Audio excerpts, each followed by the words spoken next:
Now flip the camera. We love to talk about how the world treats Indians. We share racist incidents. We complain about stereotypes. We talk about how difficult visas are, how strict immigration is, how landlords abroad hesitate to rent to us. Often, we are right to be angry. But there is another side.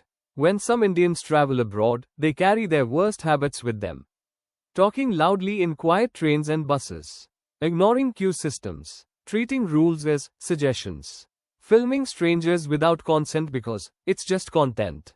Arguing aggressively with staff who are simply following policy. Spitting or littering in places that are obsessively clean.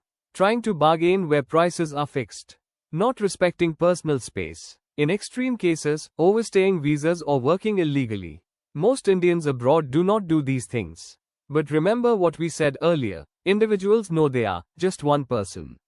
The system on the other side only sees patterns. When immigration officials see repeated cases of overstays, fake documents, or people entering on tourist visas and then disappearing into illegal work, they respond with stricter rules. More documentation, more questioning, more rejections, more suspicion. Even if you personally are perfect, you are now walking through a gate shaped by others' mistakes. The same thing happens with housing. If one Indian tenant in a building caused noise complaints, overcrowding, or damage, the next Indian applicant faces extra checks or straight refusal. Landlords are not thinking like humanitarians, they are thinking like risk managers. And then there is the passport itself.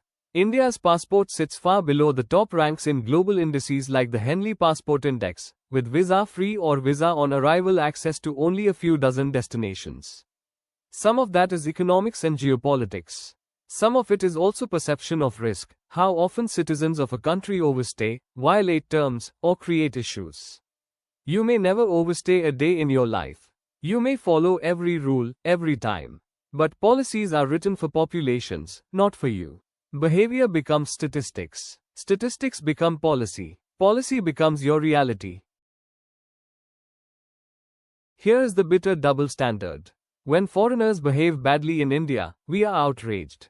When they break our rules, offend our culture, or act entitled, we say they think they own the world. When Western media stereotypes us, we call it biased and unfair.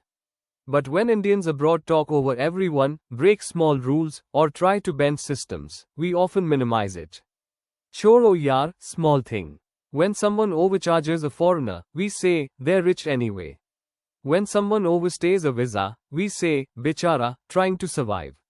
When someone screams at airport staff, we say, array, at least they're confident. No, that is not confidence. Confidence is controlled behavior under pressure.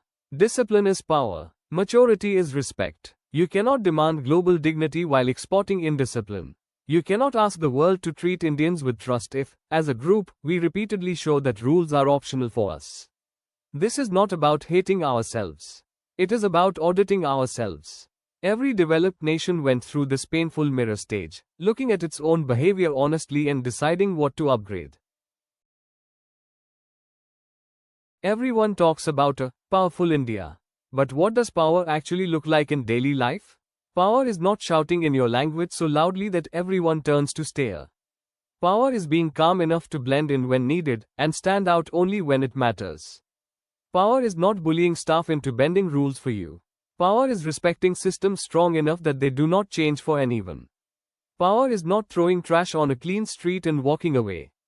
Power is feeling personally responsible for public spaces you did not build.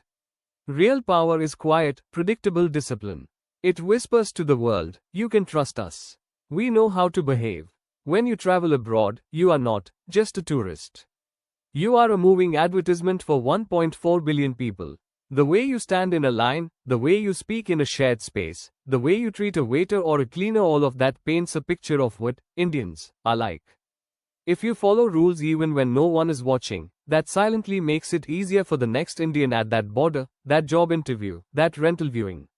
If you treat people with respect, it softens a stereotype before it hardens completely. Collective reputation is real. It is slow to build and very fast to damage.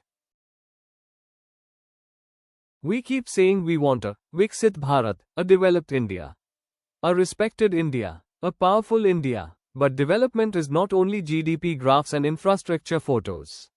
It is behavior. It is what a tourist sees in the first 24 hours after landing here.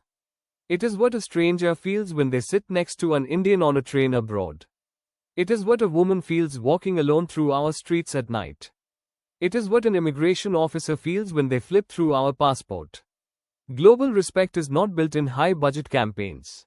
It is built in small, boring, everyday moments, in public washrooms, in queues, in traffic, in how we price a taxi, in whether we stare or look away, in whether we protect or pray.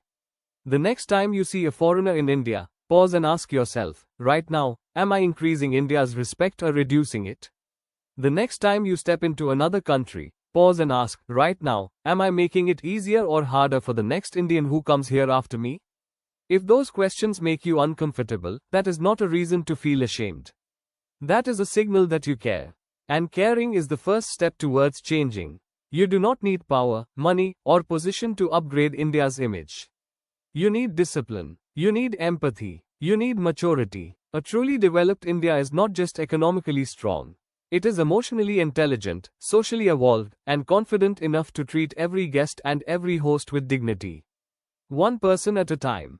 One journey at a time. One small decision at a time. That is how you build respect. That is how you build trust. That is how, quietly, you build a better India every day.